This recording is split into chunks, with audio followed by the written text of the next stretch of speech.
Good morning বন্ধুরা, আজ আবার চলে এসেছি আদি সোনার শর্ট ভিডিও নিয়ে। আদি বম্মা বাড়ি কী করে আগেও দেখিয়েছি, আজ আবার দেখানোর জন্য তোমাদের সাথে চলে এসেছি। দেখো, আদি এতটাই দুষ্টুমি করছিল, ওর বম্মা ওকে ছালের উপর তুলে দিয়েছে।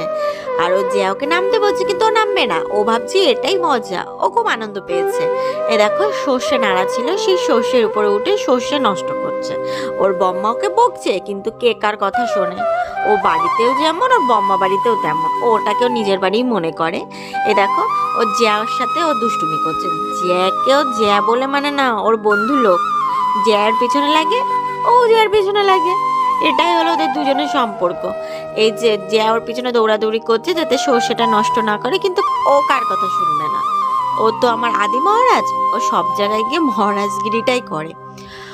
ওর বম্মা ওর অর্ধেক মা বললেই চলে, কারণ ছোটবেলা থেকে ওর বম্মার জন্য অনেক কিছুই করেছে। ওকে তেল মাখিয়ে স্নান করা, আমি ওর বম্মার কাছে ওকে রেখে এখানে ওখানে যাই, মানে আমি নিশ্চিন্ত। ওর বম্মাকে খুবই ভালোবাসে। দেখো, রাস্তার সামনে একটা কাকাই ছিল, সেখানে গেছে। পরের ভিডিওতে দেখাচ্ছি ও আরো